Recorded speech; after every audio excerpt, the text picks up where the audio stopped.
triumphant enlightenment transformation. Rabbi Yisroel Cotlar, the spiritual leader of Chabad of Cary, North Carolina, guides anyone who has been searching for a meaningful life and conscious living.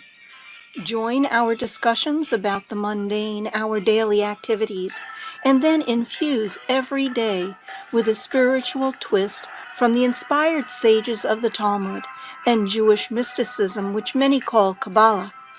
We learn from the root source of all religious monotheistic traditions and delve into the symbolism and levels of meaning from biblical stories.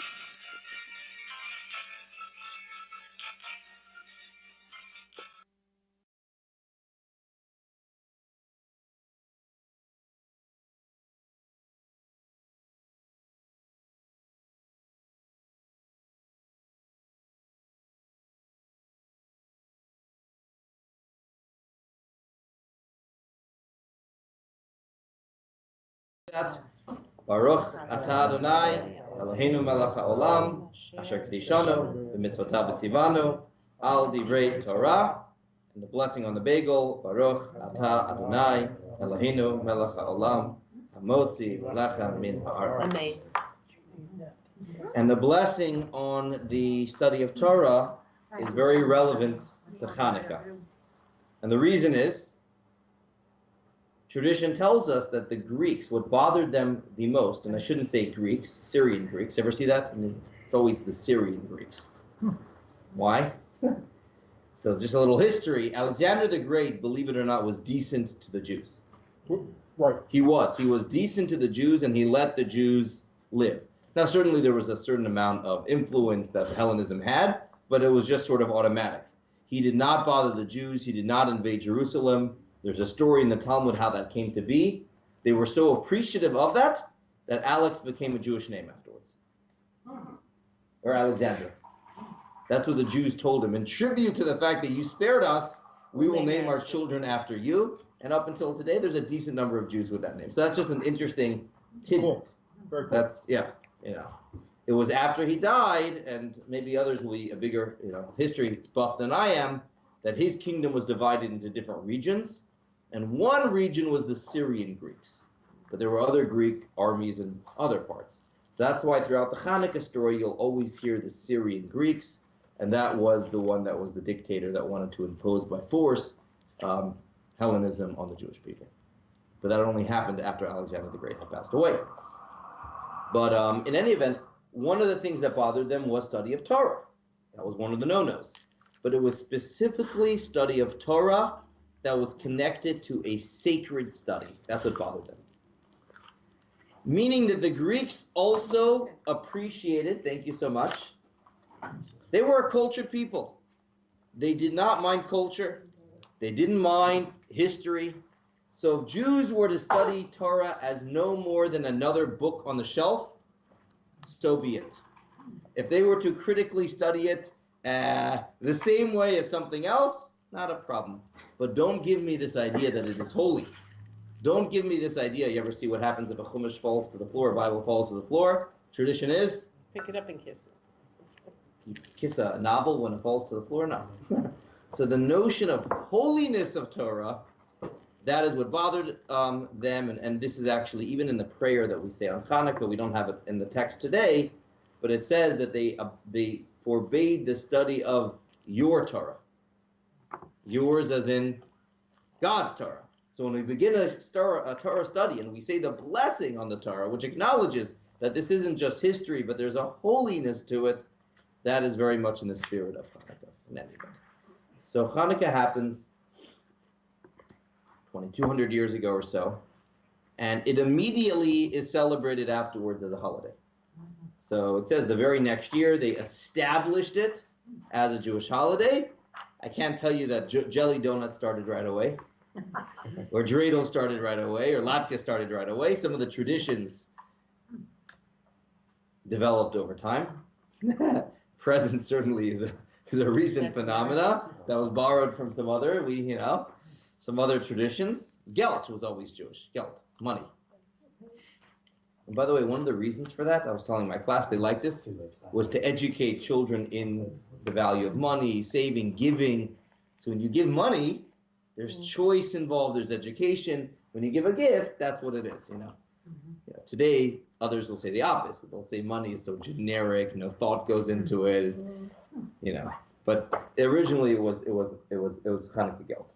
In any event, it certainly has become more commercialized since then. It's become a whole Chanukah season. We borrowed a lot off of others. However, the holiday itself is although it's rabbinic, it's an important one.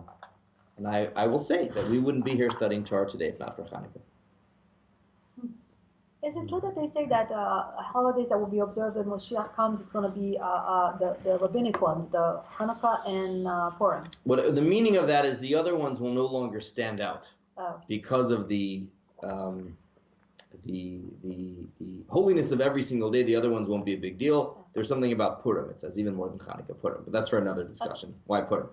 But Chanukah, I'll say that again. I don't know if we would be here today if not for Chanukah. And the reason, simply put, is there was only a small group of Jews that felt it's worth fighting to make sure that Judaism stays Judaism. I think that had we not had that small group of Jews, within a few generations we would have been Greeks, and I not necessarily would be here today. That's destroyed and or assimilated. Yeah, destroyed or assimilated. Absolutely.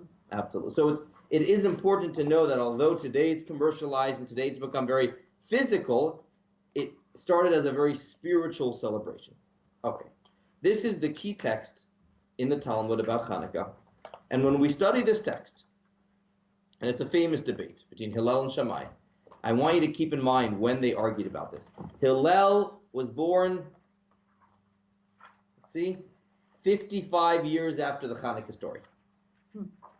Okay? I'll say that again. Hillel was born 55 years after the Chanukah story. So it'd be like someone today discussing the Six-Day War.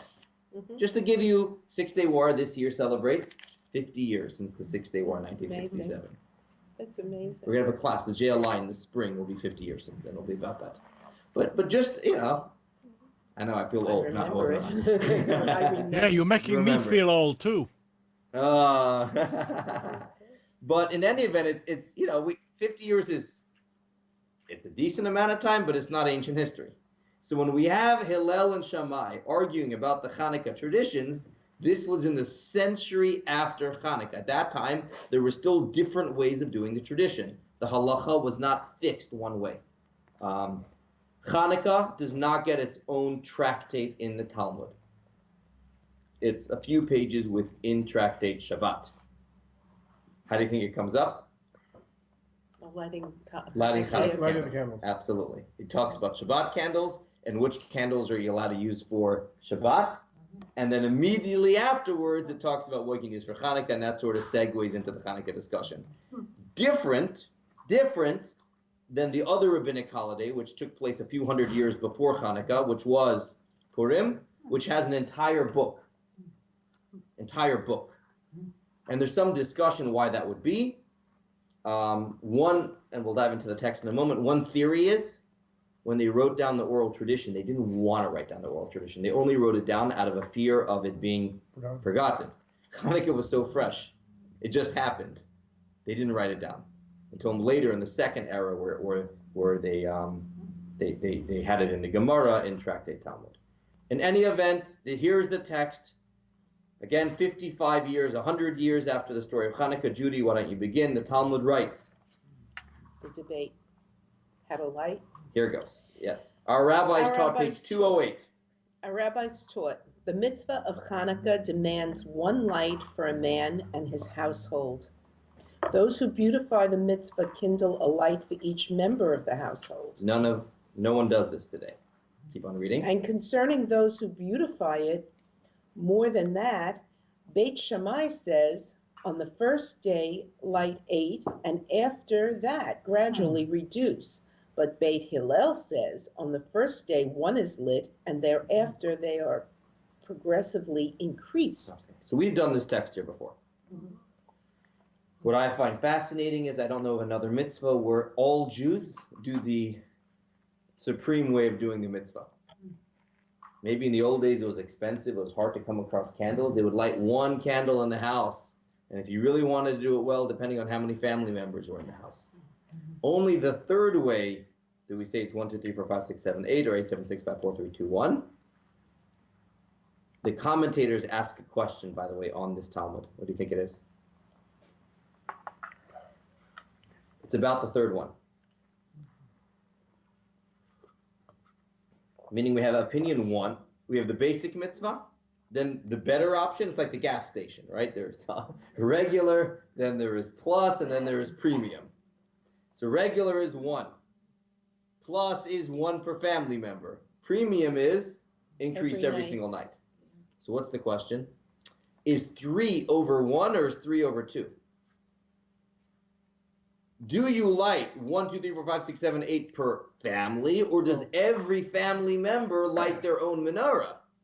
Well, some people like everything. Well, one thought I have is that, because the first one was a nod towards expense, in part. Perhaps. That was my theory. Could be. Yeah. And so if you're going to say every member of the household needs a full menorah, if candles are still a precious commodity, that adds a lot. Right. So the third way you would think would just be 1 per, So that's debated up until today. Some people have, I have a lot of people, a lot have everyone lighting. It's a good way to get everyone involved. Well, It's a beautiful way. The problem is why we did it like 1 per person is because my kids wanted to light, so it would be a fight. So then by one menorah per child, That's and easy. everybody lights their own, That's- and there's no, So that today's generally done, but I'm just pointing out that itself was debated. But this is a famous argument between Beit Shammai, or whether Beit Hillel, whether we count up or we count down. And today, again, those that have been to classes here are very aware of this, but the average Jew on the street probably is not aware that there was a segment of the Jewish population that on Chanukah would be lighting 8, 7, 6, 5, 4, 3, 2, 1. Which direction do you light it? Oh, that's very good. Yeah. It's very good to review that every single year. Right to left. And I'll be honest, the rabbi, 1 year, made a mistake when he was lighting the public menorah. The public menorah. Now, afterwards, I excused myself perhaps by saying, well, it depends on which side you see it from. Exactly. From my side. Depending on one side or the other. It's But true. we need a refresher every single year. Let's do that right now. If this is our menorah, and there's 8 of these, we begin putting the candles on the right side. So on the right side from the viewer's perspective. Yes. So 1, 2, 3, 4, 5, 6, 7, 8.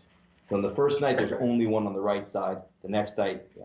But you But you them light the other But way. you light them. The other way. One second. Well, let's address You all put the them questions. you put them in this from way, right and to then left. you light them So down. So light this is what it the is. newest You one light first. the newest candle first. So the first night you have a candle here, Uh-huh, and the next night you have 2 candles. right. This one's night number 1 candle. This is night number 2 candle. You always light the newest candle Oh, makes sense. first. That's the special one we're celebrating. That's tonight's special candle. That's a good way of looking at it. Mm-hmm. Why would you put them on the right side? Maybe because in Hebrew we read from right to left. Well, aren't there That's a a good number of different question. areas in Kohath Because it's where right to do it. The dominant side is preferred? Amnon, you had a comment there? Yeah, I said because it's right to do it on the right. But yeah, Brian made a good observation that many areas of Jewish law, we do with our stronger hand. However, if that was the reason, I know it'd be a the other way. lefty Yeah. would be doing it on the left side. And there are many mitzvot like that, where a lefty do it on the left side first. For instance, washing of the hands is a good example. We do the right side. We do the right if you're a righty. Yeah. If you're a lefty, you do on the left Oh, side. really? Yes. I didn't know Are that. you a What about lefty? the No, 3 I'm steps not. from the Amida when you go Ooh, back? ooh. That You know what? could start with your left. Well, and some. Now Dennis is coming to his question, bowing, but that Okay. I asked a question about when you say the Amida, you get those say shalom, you bow to the left. Yeah. So you're at, that's a higher level of prayer. And I asked why in the Kaddish you bow to the right first. The Amida, you're facing God, and the stronger is to the right. So when you bow to your left, you're bowing to God's right. see? But in the Kaddish, some Jews don't bow at all, but the Hasidic way says you should bow, so you bow to the right first. Okay. In reference to the left and right, Michael, the angel stood on the right, Michael. Gabriel stood on the left, so God says make peace in the heavens, so you're bringing those Oh, two yeah. together. We need it today also. The right and the left have to, right? That's very good. Yeah, that's good. So that's a beautiful perspective. Amidah is just me and God. So I'm bound to God's right first. This is why we go to the left first. Thank you, Dan. Yes. Thank you. So yeah, we put the candles in from the right, but we actually light the newest candle first. That's the easiest way to remember it. Light the newest candle first. And do we know why we put the candles in from the right? I've been doing it wrong all these years. Okay, you're good. You're okay. You're good. Okay. So when That's you put, some, it's, I'm happy whoever asked, sometimes we discuss all the complicated things. It's good to know the actual thing. The other thing good to note is that we light the lead candle first, the shamish, then we say the blessings, then we light the other candles. oh wow, I didn't know that. Say that Oh, again wow. one more time, dear. Typically, in almost all areas of Jewish observance, the blessings come before the act. And So the we act is say not we're lighting about the to shamish. study Torah, Asher Kedishanu b'mitzvotav v'tzivanu al divrei Torah, now let's study Torah. Or We're about to shake the lulav and etrog. In almost all mitzvot, first comes blessing, then comes act. The one exception is the washing of the hands on Shabbat, or other times when you wash for bread. That's the one exception. No, but Two you wash exceptions. first and then you say the blessing. That's the exception. Oh, that's right. So here, the we're not exception. blessing lighting the shamish, we're blessing lighting The the Hanukkah candle. candle. Correct. So wow. Yeah. Because I've seen people light the shamish, light the candles, No, and then say no. the blessing. you always, again, what is a blessing for? A Well, they do blessing it is to before the say, shamish. Judy, it's not the end of the world. What's nice is you say the blessing and you go straight to the mitzvah. So if the shamish is already lit, you can go straight to the mitzvah right away instead of trying to light the shamish. All right? So Okay. that's the ideal way to do it. Why is it that we always say the blessing before the mitzvah? We are pronouncing to ourselves that what we're about to do is something holy and sacred. The one exception is washing the hands. And the reason is, if we're anyways washing our hands, we might as well say God's name with clean hands. Yeah. But Or number two, Shabbat candles, Yeah, Shabbat in candles you light which we first light it because when you say the blessing, you're accepting Shabbat. yeah. So you And then want you to can't light. kindle So you anymore. want to first kindle, then say the blessing. I'm gonna So have it's so the many same thing for friends in Hanukkah Gomorrah then. now. And what? Gomorrah, I'm gonna have so many friends. Oh, So, Rabbi, it's okay. It's the same thing like Shabbat candles, the Hanukkah candles. First you light and then you say the blessing. No, No. not Shabbat. Because like you were just saying, once you bless Shabbat, Shabbat, you light. but once you make the Correct. blessing, you've welcomed Shabbat. Right, At that point, you can't kindle anymore. right, So right. if you had done the blessing first, then you can't light your Correct. candles. or at You least, light your candles and then you say the blessings Correct. for Shabbat. but And in Hanukkah- almost Hanukkah and 98% of other mitzvot, Okay. first comes blessing, then comes the Right. act. I think my guys know how Matzah, to do it. lulav, shofar. Think of Yeah. all the Okay, things that yeah. we do first. So yeah, all right. So again, what do we do about the candle again? The Hanukkah candle light, Hold the shamish, like be ready to Hold the light, shamish. and then say the blessings. then light the shamash. No, light No. the shamish, and say then the blessing, and then light the And candles. the easy way to remember I think my guys is know the how to blessing do it. I comes didn't immediately know how. before the act, and the act is not lighting the shamish. The Correct. act is lighting the Hanukkah candles. The only reason why there is a shamish, let's do that. Why is there a lead candle? And I know why is there a lead candle? Because one of the ideas of the Hanukkah candles are they were meant to be just for the mitzvah, not for any other sake. So in the old days, what do you think you did when you had candles? You read by them. It was dark Right, right, right, outside. right, Yeah. right. So that was the function of the shamish. The shamish was the candle that you could use for other things. So you could read with it, you could light the other candles with it, but you're not supposed to use the Hanukkah candles for any other purpose, even being the lighter. Wow. Now, when you put the menorah into the window so everyone sees, where should it be? What's on the right will now be on the That's left? fine. That's okay. That's okay. That's okay. Correct. Doesn't matter how they see it. It matters how you light it. Correct. Okay. All right. Any other questions about the practical observance? Wow. I've got to speak to a rabbi about that. How she does it, I'm not quite sure. All right. All right. So that is the 1, 2, 3, 4, 5, 6, 7, 8, 8, 7, 6, 5, 4, 3, 2, 1. Next text, 209. So Hillel and Shamai argued. There are about 300 debates in the Talmud between Hillel and Shamai, or the academies Oh, golly. of Hillel and Can you Shamai. imagine? About 300 times they argued. Discussion. Discussion, Debates. and it's so different from debates today. So different. that it was about a certain truth. It was about issues. And not personal. Not at all. Not at all. They had tremendous respect for another, and they each were trying to come to a truth. And there is a recognition that people are different and people see things in a different way, as we'll discuss in a moment. But a few hundred years after Hillel and Shamai said what they said, what do you think Jews were doing? Arguing, why did Hillel and Shamai say what they said? Pam, 209. Ula was the name, yeah.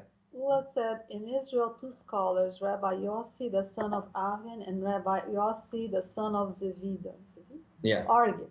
One maintains the reason of Bet Shammai is that it should correspond to the days still to come, and the reason for Bet Hillel is that it should correspond to the days that have already passed. So Bet Shammai says we have 8 days left of Chanukah, 7 days left of Chanukah, 6 days left of Chanukah. Beit Hillel, 1 day passed, 2 days passed, 3 days passed. Or... Now, this is the interpretation. This is not what the houses said. These are this is what they believe, they thought. Bet Shammai and Bet Hillel said it. Keep on going. But the other scholar maintains Bet Shammai's reason is that it should correspond to the bull's offering of Sukkot, while the Hillel's reason is that we increase in matters of sanctity, but never decrease. Now, what is the bulls on Sukkot? If you read the Bible, it talks about lots and lots and lots of bulls that were offered as sacrifices on Sukkot. Lots. You know how much they added up to, all 8 days of Sukkot? 70. And if you read the prayers, in a traditional Musaf, it says on this day they brought 13 bulls and 12 bulls and 11. Each day, it goes down. So what Bet Shammai says the same way on the holiday of Sukkot. This was during temple times. The bulls went down every single day, so to our Hanukkah candles should go down. Now, what's the connection? Well, he's just doing a precedent idea. He's just doing a precedent idea. But it seems that there needs to be a little bit better of a connection between the two, rather than pointing to another holiday observance that has going down. Beit Hillel says there's a rule: we always increase in holiness, we never decrease. It's an interesting rule. It's a halacha. For instance, if you use, let's say, I'll give you an example. You use a cabinet to hold a Torah scroll, you can't afterwards use it to hold even a chumash, because you have to go up in holiness, not down. If you start off using it for a chumash, later you can upgrade it to use it for a Torah scroll. So there's a rule in Jewish law that once something is used for a holy purpose, you only go up, you don't go down. So he says the menorah was lit with X number of candles last night. We should always be going up in holiness, not down. But if you had multiple Torahs, and then there was a new congregation, and you gave them a Torah, haven't you gone from 2 to 1 or 3 to 2? We're talking about the cabinet, in that house. Well, now the cabinet doesn't house as much. Oh, that's okay. If its use was to hold Torah scrolls, that's okay. It's okay. But now it's holding less. But another congregation's holding more. That's okay. So that means a structure like a house or a building that is a shul should not be sold to anything. That's an interesting. Go through New York and go through old areas in the Bronx, and you ever drive in the Lower East Side or in the Bronx, and you see it's hard to see the shul go to. That's another discussion, and that's. But is that the case? Another discussion. Okay. Another discussion. Good question. You made the money holy. Let's move on. Okay. Now let's move on. So we have two opinions as to what Bet Shammai and Bet Hillel held. One said days go up, days go down. One said the number of candles go down. It has to do with, are we celebrating the days of Chanukah that are yet to come or that have already passed? The second opinion says we go up in holiness or we go down like the bulls of Sukkot. What is going to be the reason for them? So one of the things that the Rebbe would often try to do is look at sages in the Talmud. And let's say they debate a dozen times, or 100 times, or 300 times.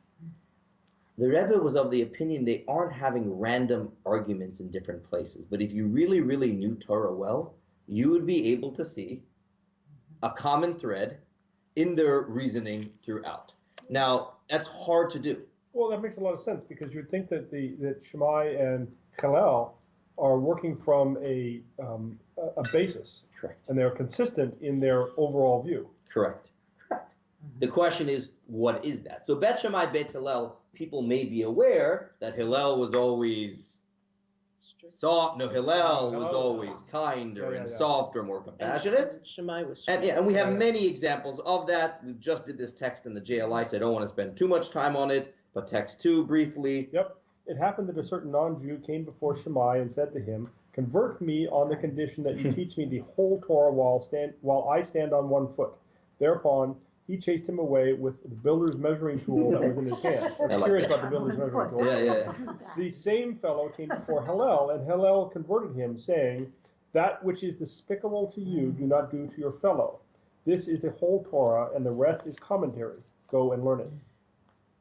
So we discussed actually in the JLI how Shammai came from a perspective of, Kabbalistically, Gevura, which is discipline. He was tough on himself. He was a no-nonsense kind of individual, demanded a lot of himself and demanded a lot of someone else. People mistakenly believe Shammai was mean, Hillel was nice, we like Hillel. No. Shammai really thought it was a chutzpah to come up to a rabbi and to say, "Tell me the Torah on one foot." Chutzpah. What nerve? Yeah, be gone with you. Be gone with you. This person shouldn't get a now, why the builder's tool? Yeah, that's his own issue. I think we've had a class on that once before. In any event, Hillel only saw good. Hillel saw good in everyone who was chesed. We know people that no matter what happens, they see good. That was Hillel, and so Hillel saw that. So throughout the Talmud, there are so many times, text 3, I'll just paraphrase, there's 2 or 3 examples where Bet Hillel takes the stricter opinion. The other 297, Shammai takes the stricter opinion, okay? So they are arguing throughout the Talmud. In most cases, the halacha is like Hillel. And one of the reasons is because people were better able to appreciate Hillel. Just like today we can better appreciate Hillel. It took special souls, sensitive souls, very, holier souls in a sense to appreciate Shammai. Okay. But what does that have to do with this argument? This is not stricter, right? So how would you read, this is going up or going down? How is that stricter or how is that, it's not. So what the Rebbe did is took a few, the original talk of the Rebbe is about 10 arguments between the two and showed how they believe in something else as well. And the words in Hebrew are important. Koach, poel. Koach means the potential of something, and poel means the actual way it is right now. Koach and poel. Koach and poel. And what the Rebbe says, well, let's do text 5. Hal? We find many arguments between Bet Shammai and Bet Hillel where the fundamental dispute is this, that Shammai maintains that we focus on the potential, whereas Bet Hillel counters that we focus on the practical. For instance, my kid came today, showed me a test. It was an 88, okay? An 88%. One way is focusing on, she actually did pretty well. In 88%, she actually did pretty well. The other perspective is what? 12%. The potential. There is potential for More. A lot more, and Shammai would see the potential of everything. So the Rebbe actually said that Koach and Poel are actually related often to being strict and less strict. Not always. But the Rebbe saw this thread in many, many of the arguments. Text 6 is a very mystical text about it, very hard. I'm going to skip that right now. Text 8, it's a technical one, but just to give you an idea, in the old days, in addition to the laws of kosher, there was all sorts of laws of purity. You know that? If something touched a dead body, it became impure and you weren't allowed. Now, if something was still attached to its source, nothing could become impure. So if you had fruits hanging from the tree and a dead body touched them, it was not subject to impurity. At what point did it become subject to impurity? Only when it was cut off from its source. Okay, in any event. So text 8, just a very technical text. Hal. Oh, you read the last one? Yeah. I'm sorry. This is, yeah. Jackie. This is a text. 8. Eight. I'm skipping around a little bit. Page 260. Yeah, he's been hopping ahead quickly. I've been hopping ahead because of time. Yes, okay. Beginning with, when do honeycombs become susceptible to being rendered impure as liquid? Bet Shaman says, once one stirs it up by smoking the bees out or hearing it. And Bet Hillel says once one breaks it apart to remove the honey. Okay, just one of about 10 that the Rebbe brings, in which Bet Shammai says at this point it's already potentially honey. Bet Hillel says no. Only once you actually turn it into honey, at that point it is actual honey. So in the original talk of the Rebbe, you could go through 10 different arguments throughout, and in which one goes by the potential of something, and one goes by the actual. One of the more interesting ones is the birthday of the trees. We celebrate today a birthday of trees on a certain date, which is Tu B'Shvat. Tu B'Shvat, which is 3 months after Sukkot. Okay? 3 months after Sukkot. Bet Shammai says we have Tu B'Shvat 3 months after Rosh Hashanah. Oh my. The first day of Shvat, not the 15th day of Shvat. And the Rebbe says, because everything is potentially decided on Rosh Hashanah, and then Sukkot is more when we actually ask for the rain. So the question is, do we go by, there's another one, does it go by potential or actual? And it's fascinating how in this talk the Rebbe says, really, you could break down every one of the arguments that way. But certainly going back to the Chanukah story, we can see how, well, let's do text 10, please. Barbara, text 10 now, the Rebbe explains. The root of Bet Shammai's soul is the supernal. The supernal attribute of Gevura is discipline. Gevura is strength, yes? And Bet Hillel is rooted in Chesed is kindness and love. Keep on reading.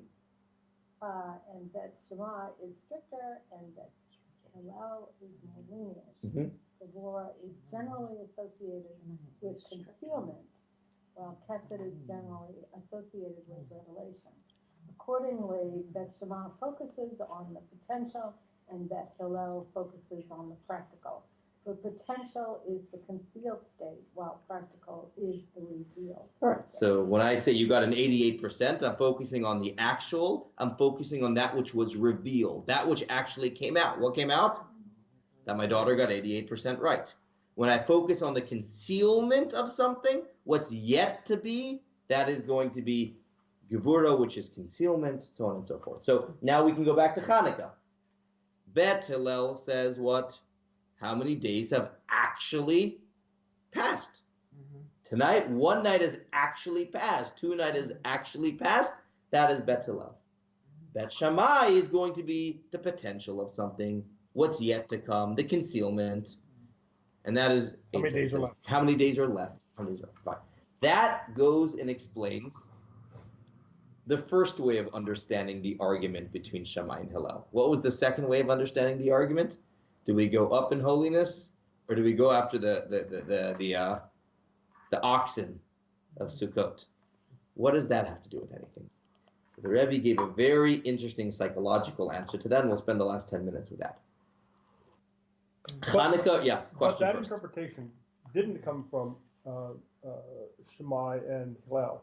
No. It came from scholars afterwards. Correct. Trying to analyze a common thread between all of their arguments. You know, we only did 2, and you see a lot of them, you start saying, hey, there's something to this. You know, when you see a lot of them. Correct. So let's now take a step back and discuss this mystically, psychologically. And Chanukah is one of the Jewish holidays that is best associated with dealing with darkness, you know? We light the menorah at what time of day? Night. Sunset. Sunset or nightfall? Oh, another interesting halacha. Sabbath. Correct. Another interesting halacha. I'm happy I mentioned this. The Chanukah candle should light 30 minutes, should last 30 minutes. 30 minutes. Hanukkah is what? Candles. The candles should last 30 minutes. Yeah. And I say that at least, no, at least. Yeah, yeah. I say that because some of the birthday candles Or they'd be inadequate. are not so good.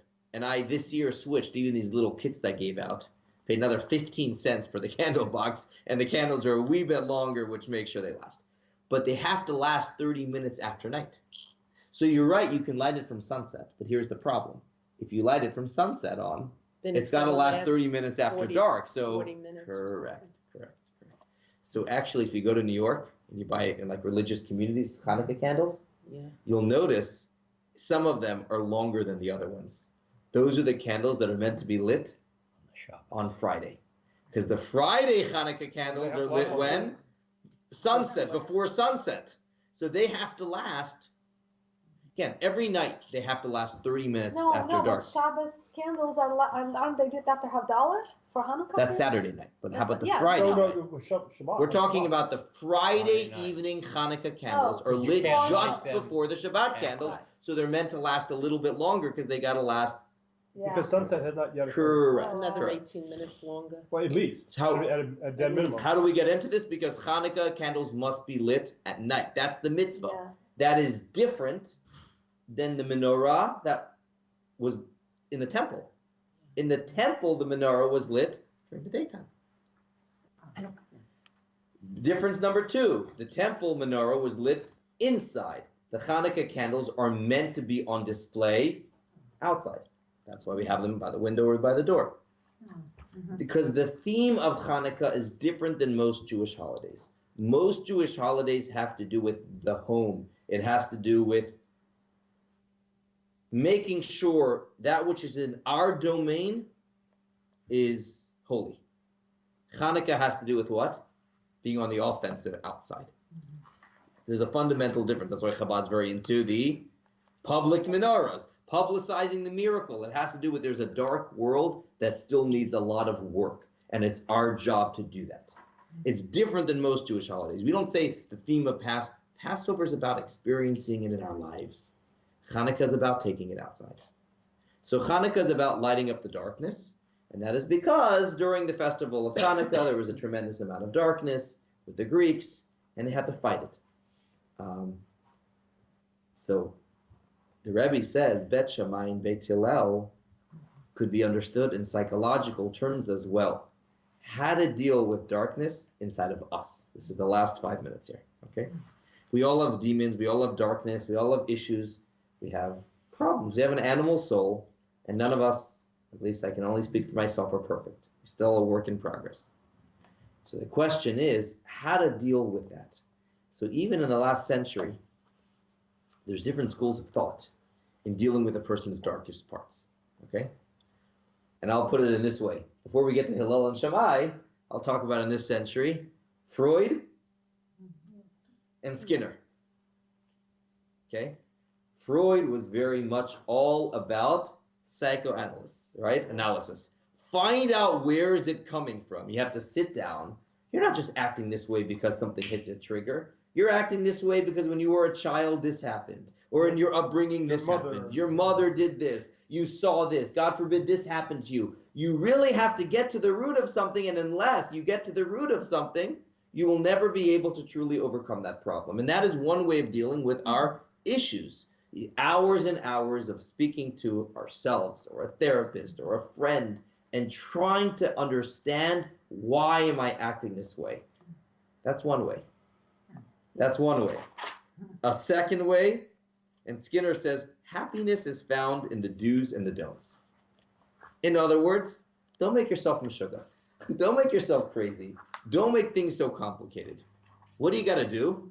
Nike. What does Nike say? Do it. Just do it. And funny things happen. Sometimes when you focus on just changing your behavior, what will happen will, the other things will get settled by themselves.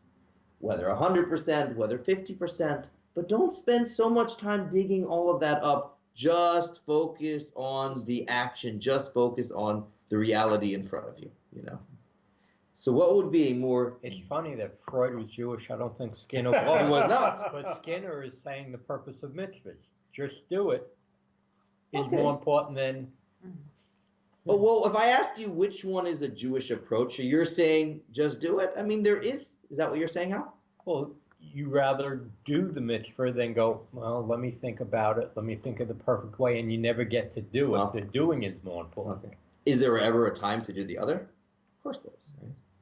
So Hal, what you might be saying is, in an ideal state, maybe it would be nice if we all had time, and we all had the energy, and we all could find out where everything is coming from. And look, that is a Jewish approach too. Those that are studying Tanya know how that Tanya is a lot about understanding what goes on under the hood and realizing why am I acting this way and trying to get to the root of it.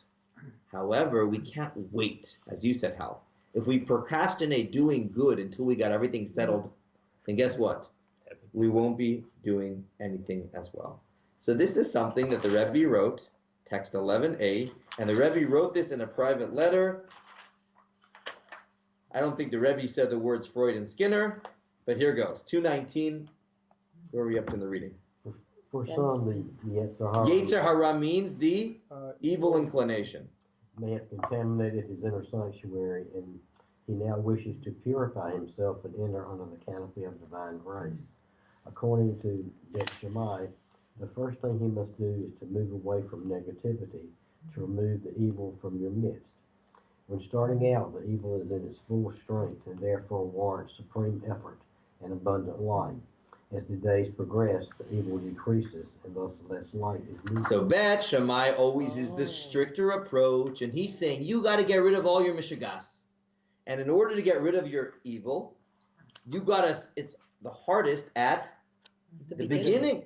At the beginning. And so I'm connecting now the idea of stricter together with the potential. You got to look at not just the actual behavior, but everything underneath it.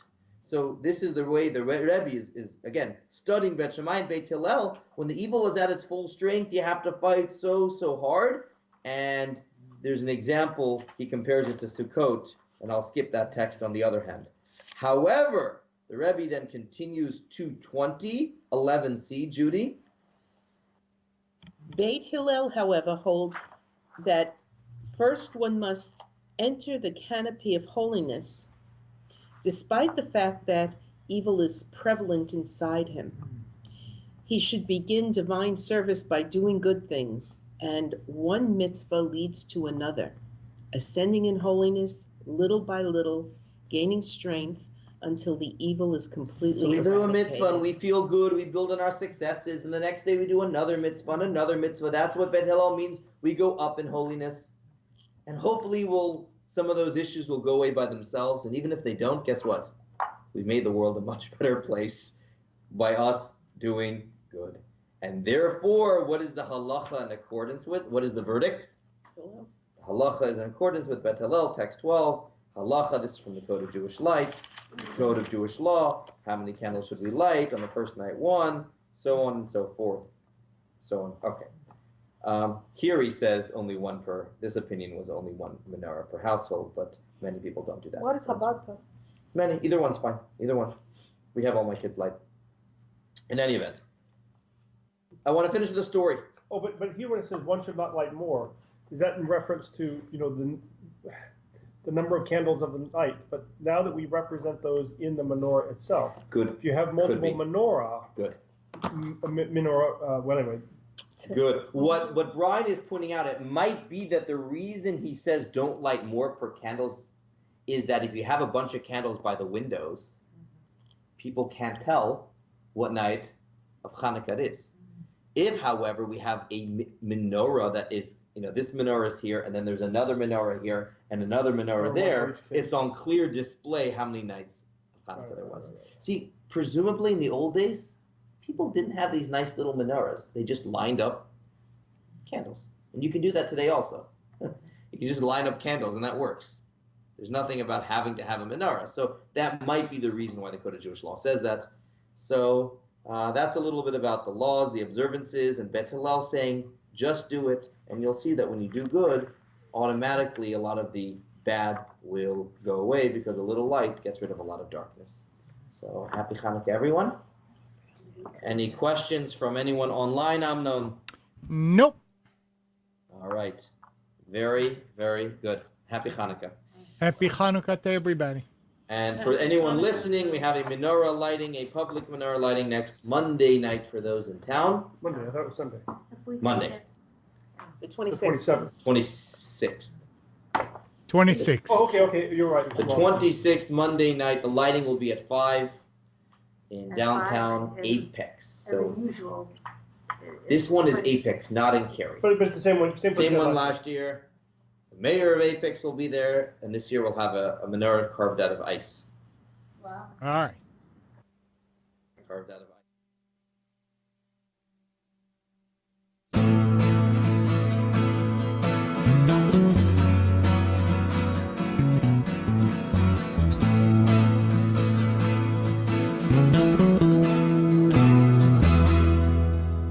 You're tuned to the Nissan Communications Network.